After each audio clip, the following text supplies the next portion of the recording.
All right, we are back. It is episode 3 of season 2 of ELF Live. I'm your co-host Nick Alfieri, coming to you live out of southern Germany, here with my lovely British co-host Matt Bressington. What's going on, man?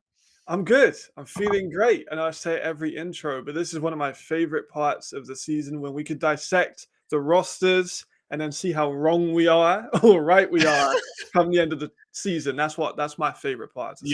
Some of these takes are going to age like milk, but we're going to still go with them. We've got a great show for you guys today. Welcome everybody in the chat, wherever you are watching from. We're live on 5 different platforms. Okay. And all of the chats are interconnected. So put your thoughts, put your ideas, put your comments in there. You guys are an integral part of the show here with Matt and myself. So we are starting off in just a couple of minutes. Very exciting interview with one of the best players in the ELF, Ben Holmes, quarterback of the Vienna Vikings, will be joining the show in just a mere matter of minutes from now.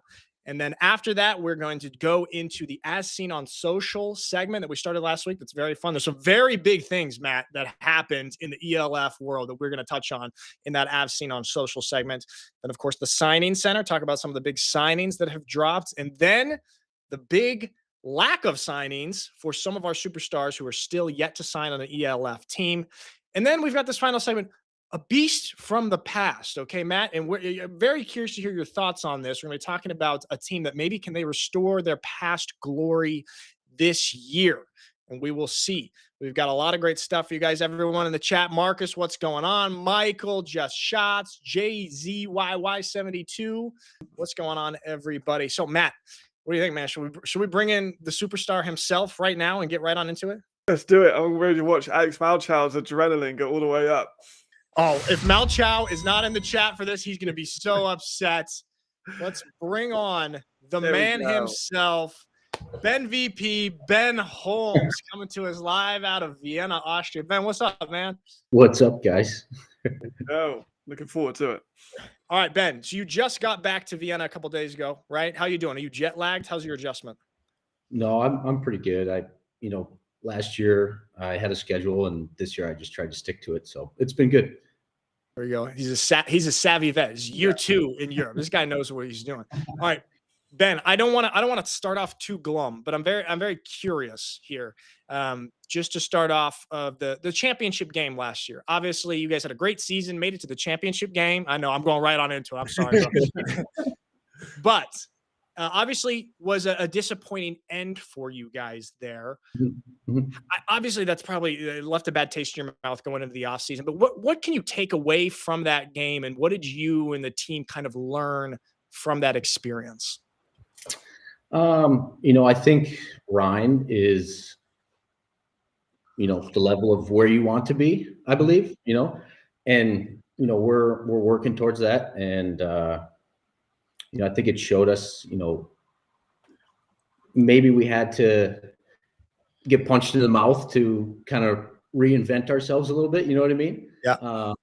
So, that's the short answer. The long answer, I think, is, get to the top. Sometimes you might have to get punched a little bit, so sort of like a 2 steps forward, 1 step back sort of thing. I mean, you guys are bringing back a lot of great guys and having some continuity there, and also adding some really nice pieces. Talk to us a little bit. How has your off season been going? I know you were back in the States. Saw you were in Texas a little bit. It's your alma mater, Tarleton State. How has your off season been going? Okay, he's repping. My Texans hat. No, it's been good. That's where we bought our house. Me and Jen, and the whole staff is there. My head coach, Coach Witten, the OC, the O-line coach, everybody's there. So when I go back to Tarleton, it's like I'm going back home. You know what I mean? So they were super welcoming. They opened the doors for me as soon as I got there. They were like, come into every meeting if you want, use the weight room, eat the food, whatever you want to do, it's all yours. So it was nice. And then, got to pick their brains a little bit, see what they do on offense now that's maybe a little bit similar to what we do and maybe a little bit different. How can we add, to our scheme, if you will. And it was just good just to be around football for, the off season. Some guys leave and go somewhere else, but Well, it's really cool to be able to have that type of relationship with your alma mater and be able to go back to it like that and have it feel like home. And we got in the chat here. I don't know if you saw your biggest fan in the entire world, Alex Malchow, is in the chat. He's an MVP. Let's go, my dog. Matt, you got a question for Ben? Absolutely. So you played North America, you played in America, you played in Canada, you played in Europe, and me and you talk regularly. You talk to me about how much you've enjoyed your stay at Europe and how you're in your second year. You've extended your family as well. Congratulations for that. How has Europe been in terms of a footnote in your career? Yeah, I think it's kind of like I needed a fresh start, and I think I got that here in Vienna. I think I was in the rat race of, a journeyman type quarterback, going from USFL to Arena League to, maybe some other sub-development leagues, and then finally in the CFL. And it just was, I was just like a little hamster on the treadmill, just trying to, stay above water, and try and be that, starter, second string, third string, practice squad, back to second string. It was like, okay, at some point, like, I want to be the guy again. You know what I mean? So Coach Kalaikai reached out at probably the most perfect time anybody could have reached out. And it was just, I was kind of done being, and I didn't know anything about ELF, as I've expressed in the past, but he was like, nope, you'll be our guy. You you come over, you're our starter. And I was like, okay, I'm in. So, and I think coming over here, it's just been, like I said, breath of fresh air. And, I can kind of not reinvent myself, but maybe write my own story, and have a little bit more of a say in my story, I love that, man. That's awesome. And Coach Kalaikai is one of the greats out here. Been out here for 20 or so years. Fellow Oregonian, my home state, by the way. Shout out to Coach Kalaikai there. Ben, one thing that we talk about kind of on this show and just when we're talking about ELF football is we oftentimes like when a team gets a quarterback who has some European experience, whether they played in maybe the German league or the Austrian league or what have you, because that really, really seems to help with their adjustment to the ELF. You, on the other hand, this was your first year ever in Europe. And, it's a big adjustment, not just on the football field, but in life as well. But you were able to have such success right away when that's not so common with the quarterback position coming to the ELF. You talk a little bit just about your adjustment to Europe. What were the big adjustments for you, and how were you able to have such a smooth transition, at least on the football field? Yeah, I think I'll start with the second part of your question first, because I think it's easy because I think like you guys say, the Vikings are such a prestigious, organization. So I think I really lucked out and made the right decision in the end, because, when I first signed, I got a call from Ezeki, right? And she was like, I'll handle everything for you on the media side, so you don't have to worry about that. And then I get a call from our guy Leonard. He's kind of our DFO. He's like, hey, I got your bags, your flight, everything. It's taken care of. This is when you're getting in. This is when you're leaving. So it's like you can kind of just relax and not have to like worry about that part. And then when you get here, everything is pretty much here for you. Like you have your room, you know where you're going to eat, you know how to travel, you know how to get to the train, and there's somebody there with you. So you're not doing it by yourself. Like my biggest fear was like, how do I get on the train? Where does it go? I can't speak this language that they speak, but just the organization makes it such a smooth transition where, maybe as some organizations, they don't have that, component to them. I won't speak on different, clubs or whatnot, but, maybe that's, some guys when they're first out of America, they're like, okay, kind of nervous, obviously. And maybe there's not someone within that organization that's kind of like, here you go. Like, we're going to help you, they're just kind of there and expect them to be the great import that, they signed them to be. But, sometimes it doesn't always work out like that. Yeah, I mean, the Vienna does a great job with kind of that transition for the imports and lets you really adjust smoothly. Matt, you had a question about sort of the Raiders and the Vikings? I did a little bit. So, of course, naturally you could expect we're going to ask a little bit about the Raiders. It's a rival. It's been a rivalry forever. The Vikings have won every single game in the ELF against the Raiders. This season, they're not in the same conference. You guys play in the East, they play in the South. Are you expecting them to be in the playoffs? It's a tough conference. They got Munich, they got Madrid, and there's them, and then there's also, of course, Helvetic. Realistically, how are you feeling about the Raiders' chances this season? Oh, that's a good question. I think they could be a good team. I think they could be a playoff contender. It's just a matter of what their identity is going to be on offense. I'm not too sure. I know they have a stable of running backs. I know they have a pretty good O-line. I know they got some weapons on the outside. So it just depends on if they can all come together and, play as a team. And one thing I really like their head coach. I think he dials it up on defense. I got a lot of respect for him in that regard. But the Raiders are the Raiders, man. I don't like the Raiders. So, I'm not gonna be any locker room material for them. But we'll see, and I know we'll give them a good battle when we see them both times. So it's always an exciting week when you go against the Raiders, and we hate them and they hate us, and that's that. Hey, it's one of our great rivalries, not just in the ELF, but in all of Europe. Okay, and so Yeah. it's kind of a very historic rivalry, and hopefully you guys can remain undefeated against your rivals in the ELF this season. I'm curious, Ben, because you're always talking. You were first team all league last year, quarterback.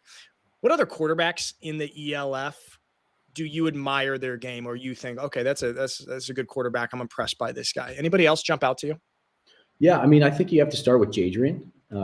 Like when you talk about, where you want to be as a team, and like when you look at yourself in the mirror, where you want to be as just a player, and the success that he's had, it's, you can't not notice it. I mean, he's won 2 championships, was MVP of 1, I believe. And I think his year with Hamburg, he was in the championship. He's just had success. And what I admire about Jadrian is he got into Europe when he was pretty early in his career, and he's developed into the player that he is now, which is really cool. So he came and kind of said, hey, I'm going to learn this game, if you will. And he's taken it to the next level. And then I go with Riley Hennessy. I think for what they do on offense, I think he fits their Jordan Newman's scheme. I think he gets the ball out of his hand really quick, makes the right decision, doesn't have a whole lot of turnovers, gets the ball into his weapons' hands. And he seems like a good guy, like a good human being, and that's what you got to be as a quarterback.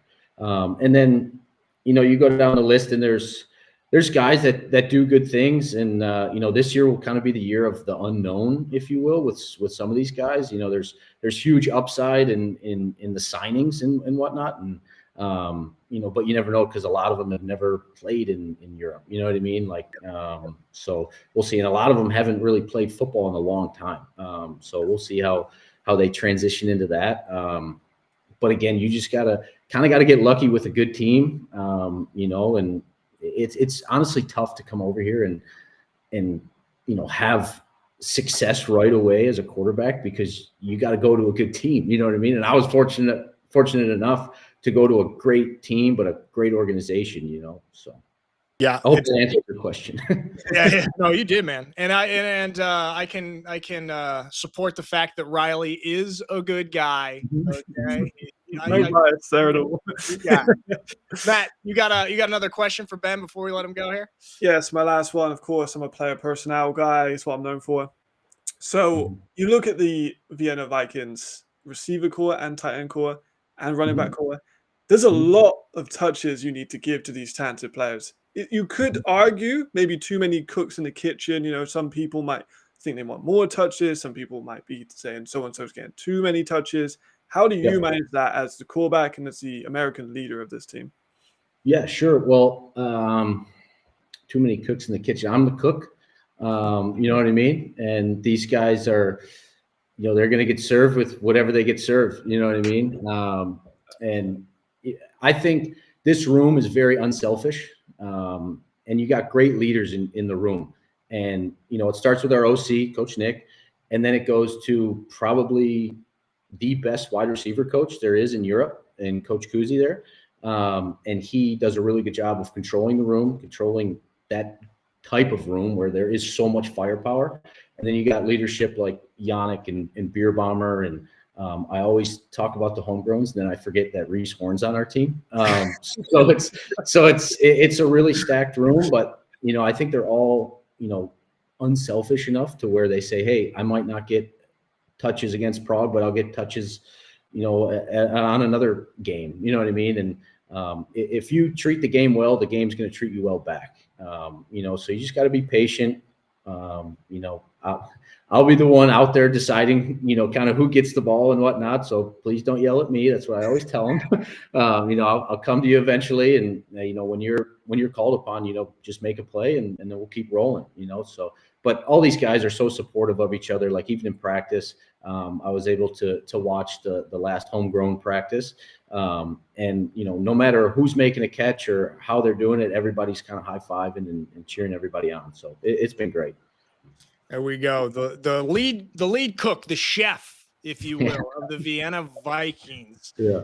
Ben Holmes, Ben VP, man, thank you so much for joining us on the show. Congrats on all your success, man, both on and off the field, everything you're doing, moving through life. We're lucky to have you back in the league. We're all thrilled to have you back here. Good luck this season, man. I appreciate it, man. I appreciate it. Oh, yeah. All right, Ben. We'll see you later, man. We'll see you. Gosh, he's just a good guy. I love Ben. First team all ELF, and also first team all ELF are just nice guys, just Absolutely. Good personalities there. That's another all team or all league team that we have to do. So there we have it. All right, Matt. Now let's move on to another. Oh, before we move on, actually, to another segment, guys. If you in the chat there, and anybody who's watching right now, who do you want to see on ELF Live? Who would you like to have us on the show interview? You can put in your own questions. We'll chop it up with them. So if you've got somebody that you like to see on ELF Live from the league, players or coaches, put them in the chat now or comment it below. All right. Speaking of commenting and participating on social media, Matt, this time, that was a good transition, huh? It was a good transition. You're a seasoned professional. Seasoned vet right there. To one of our new favorite segments, as seen on social. And there's our $1 billion graphic right there. As we just see a great comment from Alex Malchow, first team all Malchow favorites. That's actually almost even more important than first team all league. So we're going to have that this year, first team all Malchow favorites. All right, Matt, big news reported coming out of the United States. So Max, if you'll throw up the graphic here for us, Lenny Krieg from the Stuttgart Surge has reportedly come to terms with the Atlanta Falcons. And this is absolutely massive. Coming from the NFL International Player Pathway Program Pro Day, kicked the hell out of the ball, impressed a bunch of people. He was a special teams player of the year nominee last year. Just very, very consistent. This, like we said, reported, not necessarily totally confirmed yet. We don't know. But incredible news here, Matt. Thoughts on this? I mean, did you see him kicking the footballs at his workout? It sounds like a shotgun. Like it really does. Lenny Legg, I mean, like you said, special teams nominee. He's coming in. He's a young guy. He's big. He's as big. I'm 6'2". He's about as big as me. So he's an athletic guy. I'm really, really happy for him. And Atlanta actually have a big German fan base, as we know. So that's really excellent for him. I'm super happy for him. Love it. Yeah, this kind of stuff is just incredible also for the league. And we love to see guys who are going from the ELF to potentially the NFL. We saw it with Turpin a couple of years ago, and he just signed a big deal with the Dallas Cowboys. Like I think it also just proves the level of talent that we've got here in the ELF. So this is very, very big. A little bit sad for the Surge to lose their superstar kicker. Sorry, Coach Newman, but congrats to Lenny Krieg if these reports turn out to be confirmed. So we also have a very impressive performance from the IPP Pro Day with Leander on the bench press. Now, Matt, I don't know if you've ever maxed out on 225 here. If you've repped out maxed here. And guys, if you have in the chat, let us know how many reps you could do at your peak. Yeah. 225 or 100 kilos for our Europeans on the bench press. Because Leander did 38 38 reps on the bench press. Matt, what are your thoughts on this? It's just so funny. You got to laugh, don't you? 38 reps is ridiculous. Just for perspective wise, for the people watching at home, 33 was the best this season in the actual NFL combine. So we outlifted everyone by 5. My personal best, I want to know your personal best as well. Mine was 5 reps. So Okay. I got long arms. Yeah, I'm a lower guy. I'm not really an upper body guy. So mine wasn't great, but unbelievable. Look, then honestly, I want to call out Leander. I think he could have went for 40. Hey, yeah, I mean, 38. Yeah, give him a couple more too. Okay, look at this. We got Mal Chow in the chat. 24 reps is my PR. I believe that. Mal Chow, yeah, I believe that. My best ever was 23. This was in college, Matt. And this was back. We were talking before the show, before we went live, about our weights. And I'm 185 or so pounds right now. What's that, like 84 kilos? I was about 30 pounds heavier back then. So I'm not getting anywhere near that. And Leander putting on for the ELF with 38 reps on the bench. Just as you said, man, we've got athletes in this league, and there's just so much talent here. All right. Also, okay, who said just shots? I was eating 5 wraps yesterday. Solid. I mean, I'm trying to get back up to 200, so I'm doing the same thing. Yeah, that counts. Just shots. Yeah, 5 wraps, same. Oh, Jamal, 15 on pro day. Okay, Jamal. Jamal's a big guy, to be fair. 15 reps, I can believe that. Pretty damn good right there. All right, so there we have that. And then moving on for the FIBO. So, Max, will you throw this up? Matt and I will be at the FIBO Football Festival in Cologne in a couple of weeks, starting on the weekend of Thursday, April 10th. We're going to be there all weekend. We're going to be doing interviews. We're going to be doing, hopefully, depending on the internet situation, Matt, a live show of this show from the FIBO. If the internet there is not great, then we'll do a taped recording show. But that's very, very exciting. So if you guys are in that area or have any desire, come out to the FIBO Football Festival. We're going to talk all sorts of things. There's going to be a lot of people from the ELF players and everybody there. We got that. And then, Matt, this is one of my favorites right here. The Nordic Storm Avengers poster. This is great marketing right here by the Nordic Storm, coming in hot with a great graphic like this. All right, Matt, here's my question. Who on the Nordic Storm Avengers poster? Who's Iron Man? Who's the Hulk? What you got any comparisons here? Yeah, I think Iron Man's got to be Jay. I ain't gonna lie. Like, he talks the talk. He's a bit of a trash talker, and we all love Jay for it. I'm trying to think of other ones. I know Cat is gonna think he's Spider-Man, but he's not, because I saw his vertical on his story and he wasn't even touching the bar. And me and him have a very back and forth relationship. Hulk, I think I'm gonna go give Hulk to Max Parkinson. If you ever seen him in person, he's built massive. He runs a 4.6, by the way. Insane for a D lineman. I think that'll be my 2 picks. I think it's an amazing graphic too. That's a great graphic right there. What about Chad? Oh, that's a tough one. I gotta think he was actually in the Avengers. I mean, he did do the Arrow celebration, so he could be Hawkeye. He could be, but like, Hawkeye is not the greatest, and Chad's an all-star, and he deserves to be like high level. You know what I'm saying? Somebody said, Ricardo Oliveira said, copyright incoming. Alex said, Paul Rudd vibes. Ant-Man, right? Who's got the Paul Rudd vibes? I think that's Ant-Man. Which one? I mean, that could be Khaled. To be fair, he's only like 5'9". So. And then First Down Mag, they say #1 best graphic of the week. Mm-hmm. Marcus says Glenn is Flash. Okay, is he in the Avengers? I don't think he's in the Avengers. CDC? Marcus, I don't know. Yeah, I don't need to be that guy, but I feel like he's not in the Avengers. We need to bring on a superhero consultation experts to. And that would be Chad, because if anything, he's like lightning fast, and he played for the Surge previously. Hey, true. So there we go. So fantastic graphic on there. I love seeing teams get creative with their marketing stuff. And it's like just what we said. We've got so much talent and potential in this league, and the media side of things, which we're trying to do right here, right now, Matt, is kind of like pump all this up and let the world know about this fantastic league that we've got here in Europe. All right, last one on As Seen on Social, Matt. This one is.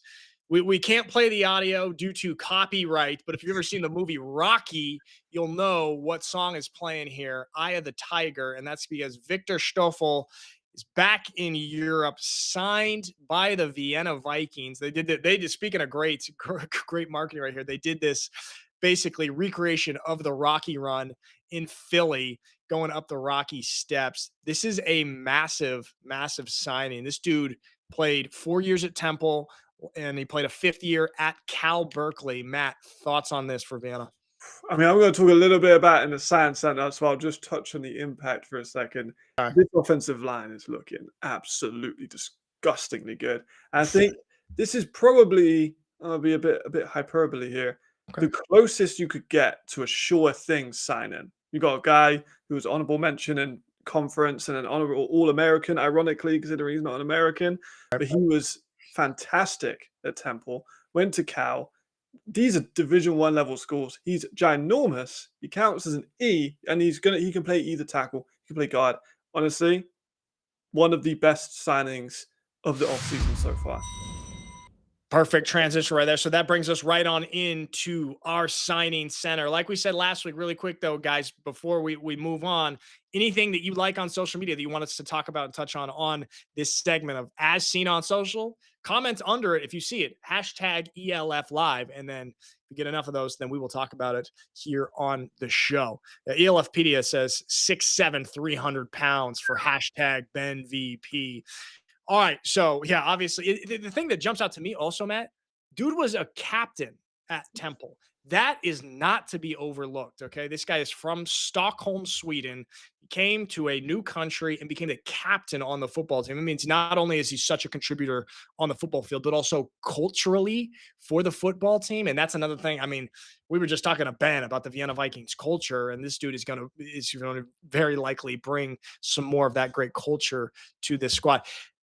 Do you think this is going to be the best O-line in the league, or how do you compare it? Because we talk about the surge offensive line as well. Yeah, it's a tough question. I think if you look at conference, that Vienna will probably give up less sacks because you got to play against less elite pass rushers. But I don't want to take it away from Vienna because this offensive line is unbelievable. You add in honorable all conference offensive tackle, you're probably going to have a pretty outstanding offensive line. Like they said, 6'7", 300. And Temple actually have shown a little bit of international interest because Peter Clark, also British tight end, he scored for them last season. So he's coming up through. So he is a blue chip prospect. And I think Vienna are going to have a lot of success because he's also, you see tackle, you think they're more pass protectors. He is an elite pass protector. But he's also an elite run protector as well. If you look at his PFF grade, he had an 81.9 run grade, which is in the borderline elite category for a run player. You add in the running game they had last season, these offensive weapons. Ben's going to got a really quick release, so he's going to be able to get the ball fast out of his hands. This is going to be one of the most electric offenses we've ever seen in ELF history. Absolutely. And somebody was just asking, sorry, this is off topic, where you can watch games in Spain. Well, all games can be watched worldwide on DAZN. Worldwide, we're talking the entire planet. So for who I missed your name on there, who was asking, but that's where we got. Yeah, dude, Vienna's doing a great job recruiting. And I mean, this is a team that is out for a vengeance after last year. Yeah. Jamal says here from Athletes Forum, Vienna knows how to recruit. So that's what we got with Vienna. Let's move on to our next signing. Their biggest rival, the Raiders T-Roll. Ben was just talking about it. And Matt, last week you went on a beautiful rant about the Raiders T-Roll, their running back potential.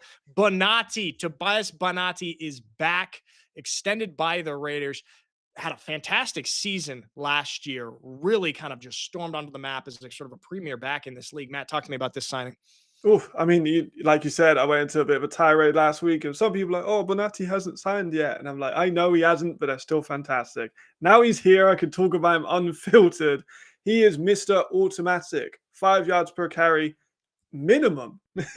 He's always been above 5 yards per carry, which is every second run he gets a first down.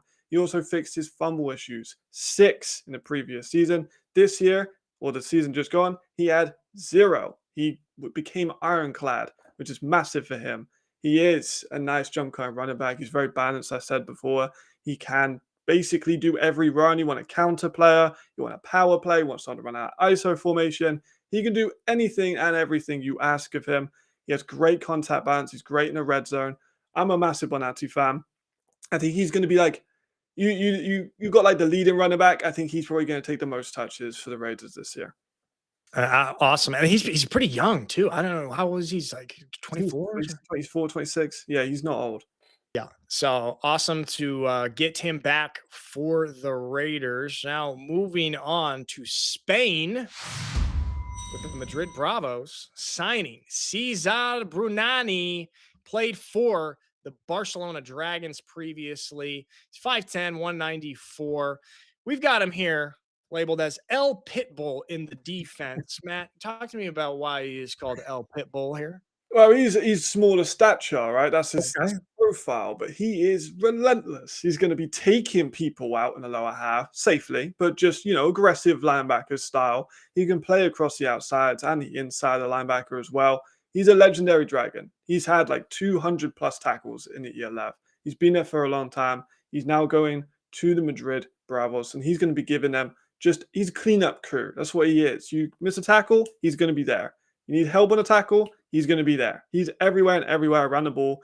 When you're watching old Dragons tape and you see a tackle, it's pretty likely that he's going to be within 2 yards of everything happening. Expect a lot of value on special teams as well. A lot of fumbles, a lot of interceptions. He has like one of every stat, like block kick, fumble recovery, interception, forced fumble, sacks, tackle loss, everything you can imagine. He's done. True veteran. I'm excited that he comes back into the league with Madrid. And Madrid's putting together a little something. We were talking before the show, man. They're going to be sort of in the conversation. Don't know if their ceiling is as high as some of these other teams, but they're going to have a solid season. We got a little bit of beef in the chat here. Marcus says, if anybody like the Raiders? And Ricardo Oliveira's response, I love the Raiders. And then Marcus hitting him back with the zinger. So sorry, Ricardo. Get well soon. Ricardo, come back. If you don't like the Raiders, you are blind. The hardest schedule 2 years in a row. This actually, not to get too much off topic, but I'm wondering, Matt, who's kind of the heel of the ELF? Who's kind of maybe the most disliked team of the ELF? Do we have somebody? I think it'll be Ryan, right? They kind of like punch you in the mouth. They're better than you and they know it. But now this season, they're not the same. Maybe you argue that's Nordic. They've taken everyone's all-stars and put them into one team. They've taken all-star from Vienna and from Stuttgart and from Ryan. So I think you could argue that Nordic are. And I feel like Glenn and Jay just give off like Raiders in the NFL energy. Like, you know what I'm saying? Like that old black hole kind of like attitude. Hey, well, they've earned it. They're allowed to give that off. Okay, real quick on the chat before we go to the next signing. I'm Jay. He says, yeah, you've got the Game Pass. There's actually going to be an NFL game in Spain this year, brother. And also there's going to be the Madrid Bravos games in Spain. So those are what you can watch in person. Just taking care of that. Go watch a Madrid Bravos game and then go to the NFL game that's happening in Spain. All right. And just, hey, real quick, just to wrap up that beef. Marcus said football's family, but the Raiders are the annoying step. I love Marcus. Last thing of the Raiders. Marcus is just on fire today. All right. Let's move on to our next signing. And that is back to Paris. Hugo Tekadam is extended back in the French capital. Matt, I know you were pretty high on him because he ended up having a fantastic season, and also, he was listed at quarterback for damn near half the season. Talk to me about this. You talked about ceilings. This is the definition of a high ceiling. Hugo Tekadam. I was talking to people within the Paris organization at the awards. They're like, yeah, we just lined him up at receiver in practice. It turns out he was pretty good. Pretty good is an understatement. You have a very athletic former quarterback, played for the Paris national team. He's 6'2", just a shade under 200 pounds. But he is rapid, flash fire speed I've got there, because he is incredibly quick. Probably one of the quickest players in the league. Great hands for a player that's not really played much receiver, catching over 70% of the targets. He's a rack threat. Deep and short, he can take a play to the house. We saw him multiple times, especially with this play against Berlin you're watching now on your screen. One of my favorite plays from him all season, in one of my favorite jerseys of the year. The big thing, he is still learning the ins and outs of receiver. Route running, the contact balance, being able to get off press coverage against elite corners. That's still coming to him. He's had now a full season at receiver. He's got a full season under his belt to practice and off season as well with great French talent around him. I think that he's going to have another big year. He could. I mean, go over 700 yards. He could go for 1,000. Well, I mean, he's got Jalen Henderson to be throwing to him this year. He's going from one great QB in Edwards to another great QB, potentially. We'll see. He hasn't played in the ELF yet, but I think a lot of us have high expectations for him this year. All right. Now, to our final of the signing center. I'm going to show off my German pronunciation chops here. Hopefully, the Surge sign running back Albert Wiesigtrauch. How was that, Maxi, our German producer? Hear that right there? Coming from Berlin. Maxi just said meh. That's just it's called an American accent, Maxi. Okay. 5'7", smaller back. A little bit of a bowling ball here coming to the Stuttgart Surge. I was just talking to recruiting coordinator of the Stuttgart Surge, Cody Pastorino. They're very, very excited about the signing. He was the second leading receiver actually on the Thunder last year after Aaron Jackson. And so they're really excited, obviously, what he can do traditionally running, but also catching passes out of the backfield. Matt, what are your thoughts on the sign? Yeah, I've done a full evaluation on Albert, how much I enjoy his game. Like you said, he's an amazing receiving back. He actually had nearly more receiving yards than he did rushing yards for the Berlin team last season. Perfect scheme. You have him and Tomawa, two of the most well-known receiving backs in the league, in the same team. It's very clear what they're trying to do with this offense. I think this is an amazing signing. He's one of my favorite young German running backs in the league. I think his ceiling is incredibly high. Like you said, he's short of stature, but it just gives him a great center of gravity. You have to even wrote center the American way just for you. He is phenomenal, and I think he's going to have a lot of success in Stuttgart. I appreciate you spelling center the correct way. Appreciate that, Matt. And then just one thing, just to make me feel a little bit better from Just Shots about my pronunciation of Wiesentrauch. There, I messed it up this time. He said even Germans can't say that without messing it up. So there we have it. Surge adding to that backfield. They've already got Oyewu, one of the best in the league, and then adding some depth there and a little bit of a change up back. So that is our signing center. Now let's sort of move to the opposite of the signing center, if you will. Matt, ELF stars, veterans who are still without a team or have not signed, or at least not signed publicly. Now we're going to go through some of these, and guys in the chat, if you have anybody else that we're missing that you feel like, hey, why is this guy not signed? I want to see him back on the ELF team. You let us know. But let's start. Just Shot says, don't they have some sort of running back overdose in Stuttgart? They're trying to put together squad. They had a heartbreaking loss in the semis last year in the rain. It was a very cinematic, dramatic loss, and the Surge don't want to do that again. And the championship game, ELF championship game this year, is in Stuttgart, so they're trying to piece it all together. All right, let's bring up our stars who are yet to have signed with a team, starting with the DBs. This is a list of some big name stars here. Bijan Harris, Chandler Jones, Raheem Wilson, Maceo Beard. Well, these guys all performed at high level either last year or in the last 2 years. Bijan, coming into Cologne last year, middle of the season, stormed onto the scene. I broadcasted a couple of their games. There's one game in particular where we had a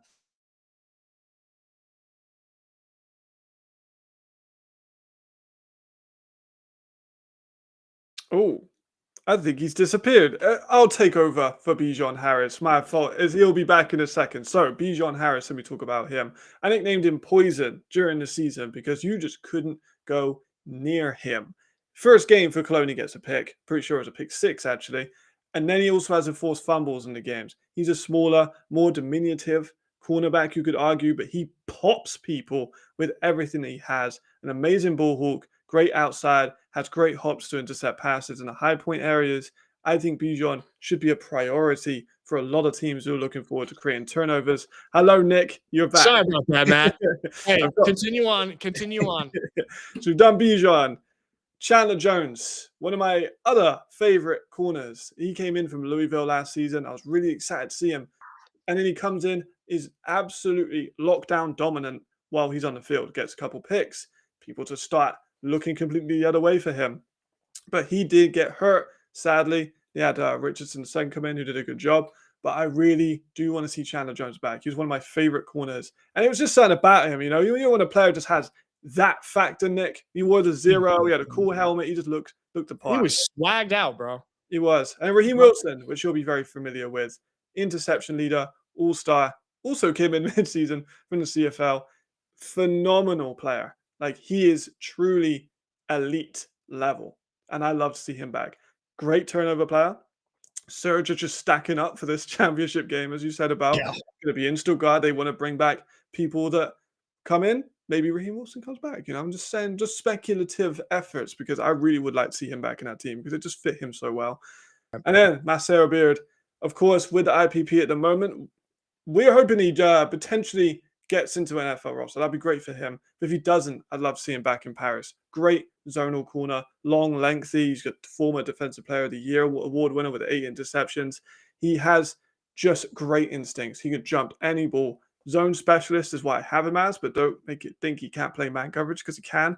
People are talking, Nick. I'm just saying, people are talking sub 4.5 40s. That's Okay. If you can add that to his repertoire, that's a scary sight. I'm going to say maybe we get a little bit more IPP love in the NFL, as we've seen allegedly. With Lenny Creek. Yeah. Fun fact: Raheem Wilson and I, former teammates, back playing in the GFL together. We used to work out together. And I am now washed up and just talk about football, whereas Raheem continues to play football into his old age. Maxie, can you throw that graphic back up really quick? Because I want to put Matt on the spot. If you had to pick one of these, let's look at the corners. Let's look at the American corners. If you had to pick one of these guys for a roster that you're building, who you picking? First of all, what team am I picking a roster for? That's a big part of it. If I'm picking for like Matt Bressington's ideal defense, yeah. Let's do that team. I might have to go for Chandler. I like a more tall. I like a taller corner. I'm a taller corner myself. I grew up watching the Seattle Seahawks when they had their era with Sherman and with Brandon Browner, and just an amazing length in their corner. So I probably would go for that. I do love Bijan though. I don't want to get twisted. People are going to think it's disrespectful. I love every single one of these guys. But Nick, unfortunately, has put me on the spot, and a bad analyst sits on the fence. So I'm going to go with Chandler Jones. I'm just keeping you fresh, Matt, making sure you can't ride that fence. Only I can ride the fence as the host. You as the expert, you got to pick a side. I got to stay neutral. I would have to probably say I would pick Raheem because we're friends and I don't want to destroy our friendship. Also, all these guys, absolute ballers. Hopefully we see him back in the league, except for Mace. We would like to see him in the NFL, perhaps. All right, moving on to the other side of the ball. Some big name running backs who have yet to sign this year. Max, throw it up. Dwayne Obi, Chris Vumbo, and Nicholas Kandar. All right, let's see. Just Shot says it feels way too much, but hey, good news for Stuttgart. Obi's still on the market. Well, here he is right here. Obi in our segment of veterans without a team, obviously with the Madrid Bravos last year. Chris Vumbo with the Musketeers last year, really in the back half of the season started to step it up. I broadcast a couple of their games, and I think the game against Munich as well, the playoff game, really was a big contributor there. Matt's thoughts on these guys. Where would you like to see them go? I start with Dwayne Obi. I love Dwayne Obi. I've been scouting him for years. When he played against Italy in Milan, he hurdled someone on his way to the end zone. I messaged every single ELF team I knew. Sign this guy.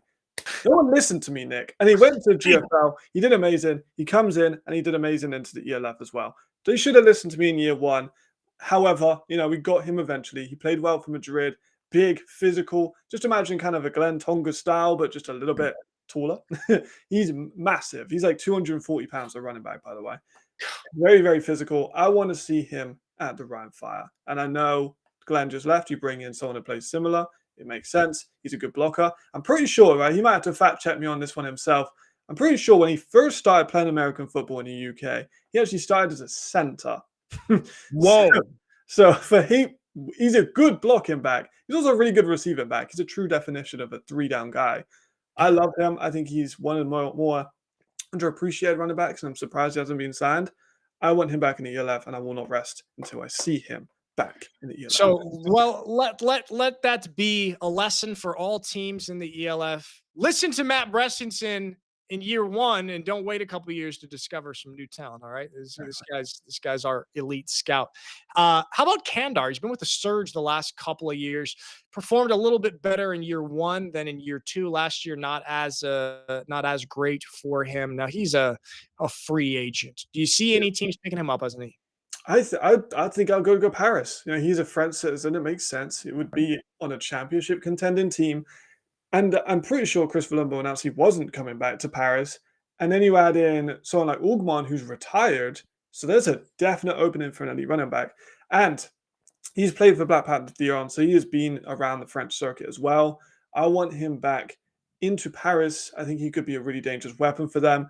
He is French. It doesn't count towards any of their E imports. They don't have very many of the E imports. Only one confirmed at the point of this return, and it's on the offensive line. They're going to spend on the offensive line. You get a good running back that has a balanced play style and experience in the ELF as a homegrown next to your American quarterback who needs some stability. I think it's perfect. There we go. And Michael Klein said he agreed with what you said earlier about Obi. Obi is a guy for Ryan Fire. So we will see if next week on the show, these guys are being spoken about in the signing center and not during this segment. Those are our big names from DBs and running backs who are yet to sign. Guys we hope are coming back in the league. All right, Matt, this final segment here, okay? Let's this is one of your many times to shine. All right. Maxie, you throw up that graphic for us and get us the transition. We're doing a franchise check a little bit here. A beast from the past. The Hamburg Sea Devils obviously were in the championship game in the first two ELF championship games. And since then, the last two seasons have been quite a fall off. Now they have hired Sean Fatah as their head coach, who has a ton of experience. He's won all over the place, kind of a legend in the German and European football world here. And we'll take a look at the record of the Sea Devils the last couple of years, dropping 4-8, then to 2-10, kind of a slide. And they are hoping for a turnaround. Matt, talk to me about this squad. Are they putting together a dominant defense? That's a big question. And even though my cube light has just overheated, it gives me a nice dark aura so I can be all very mysterious and very angry. There we go. Very evil, because I don't mean to upset Hamburg fans, especially not Maxi, who is our producer. He's in Hamburg. I'm not so convinced. I'm not so convinced by this defense. I think they need a lot more. Let's just talk about who they've lost over the last couple of years. They've lost Robert Lackman. They lost Simeon Akondowarasu. They lost Bernard Garuba. They lost Jared Evans Yoruba. This is some of their best ever players. They had like 3 sacks in the top, 3 guys in the top sacks in the last couple of seasons. Yeah. Every single one of them. They're all gone. That's brutal. Yeah, it's brutal. Now imagine if you have one of those, even one of them with Kyle Kitchens. It would have been fantastic, but it's not something we have. Here's the thing. They do lack another rush next to Kyle Kitchens. He's going to be taking up doubles, minimum, every play, maybe even triples. So they need to be able to scheme on that defensive line to get other people open. That is important. I think that it's not unrealistic to assume that Kyle will have a dip in production. He's a fantastic player, amazing, the best defensive lineman we've ever had in Europe. But those triple teams are going to be real because on the other side of the ball, there's not as much of a rush threat in terms of a pass rusher. And I think they need that. Then, linebackers. Maxie, can we throw up that depth chart real quick? There we go. There we go. Linebackers. They do have some talent, but all these guys are how I would describe as tackling machines. You got the guys in the middle especially, and I think they're going to be running around with Penne a little bit more as like an outside linebacker rush, but he is undersized for the position. Another Brit, another big fan. He's played with a lot of people that I know. And then other 2 guys more tackling machines. So I think it's kind of likely you see maybe a 5 front and then 2 middle linebackers. That's potential. Defensive backs is confusing. I'm confused, Nick. That's not a good thing to be. No, it is not. Because we've got Rodion Enrique. He's a former All-Star in 2021, one of the best European corners we have. Interception, crazy interceptions. He's a return specialist as well. He can take anything to the house. Amazing corner. He's going to be your number 1, we assume. But here's the thing, you've got Nazir Streeter, one of the best safeties, and I emphasize safeties in the league. I've got him as corner at the moment because I'm hearing rumors they're going to be playing him at corner. which I don't like. I wanted him in the middle. I want him to be affecting the ball at all times. If you've watched my video on him, you know how amazing he is at reading offenses, slicing through the middle and just killing everything. His anticipation is some of the best in the league. So I want him playing at safety. But then I ask the question, who do you put at corner? They maybe have another guy that coming in, but Victor Amaradion at safety as well. He's one of the best young German safeties. Here's the thing though, Nick. Okay. When Sean Fatter came in, we expected German talent. Everyone said former German national team head coach, multiple years with the German national team. We were expecting an influx of German national talent into Hamburg. I'm going to go out and say they've got one elite German, which is Felix Lapper on the offensive line. I don't think they have the elite Germans, and I think that is what's going to cost them. Imports are great. You cannot win in the ELF without homegrowns, and I think that's going to be shown a little bit this season. This year for me is a rebuilding year. You develop this young talent you have within the roster, and you continue on to next season. That's my expectations. There we have it, man. That's the full breakdown from Matt Bressington on the Hamburg Sea Devils. Yeah, man. I mean, it's interesting because there seems to be kind of higher expectations than maybe could be reality with bringing in this very prestigious head coach. You're bringing in the multi-time defensive player of the year, one of the best we've ever had in the league. And it's interesting. ELFPD said, I threw this up while you were talking. He said the D line is mid, and that's what you were talking about. Like, who's opposite Kyle? Who is going to pull off some of these double teams on triple teams off Kyle? And then they use 3 E imports at linebacker and none at D line.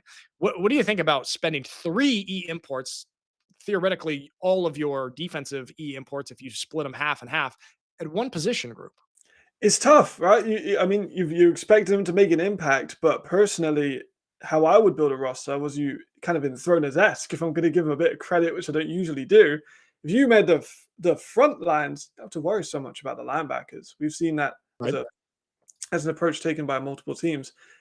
And then they have good talent, but I don't think it's elite at any of those linebacker positions. I do think they're good players. I don't want it to be misconstrued, but none of them are proven to be all-star level caliber players. And that's maybe if you are going to commit to the linebackers, you would need to have that gem in the middle, that all-star, that AJ Wentlands, that Digan Gomez, that Flamon Zimon, that just holds the middle of the defense together. I was waiting for you to rattle off my name in there of those. Nick Alfieri, we'll cut it out. Nick Alfieri, the middle of your defense kind of player. No, that's how you make your defense worse and old. All right, so Matt, we're talking about takes that may age well or may age poorly. You're saying Hamburg Sea Devils not going to live up to all the hype that we've seen floating around, and it's going to be more of a rebuilding year for them. Yes, that's what I think. I know people are gonna clip this, but you can clip it for the better. I don't mind being on clips. We give teams a lot of information on this channel they can use for clips. So feel free, Hamburg, to make me look silly. There we go. There we go. Use it as inspiration. So there we have it. Those are our segments today on the show. Man, fun show again today, man. Guys in the chat, everyone, thank you for joining us in here. Thank you for arguing with each other, sharing your ideas, your thoughts, your takes. We have a favor to ask. Please do not forget to like this and to subscribe to the channel. It helps us out. It helps with the algorithm, spreading our videos and lives out. It helps grow the European League of Football. So like it and subscribe, please. And remember to comment #ELF Live on things you'd like to see on social. And Matt and I will be back here same time next week. We are 50 days away, Matt. 50 days away. 50 days. So close. There we go. All right, everybody. Thank you for watching, and we will see you next Friday. Goodbye.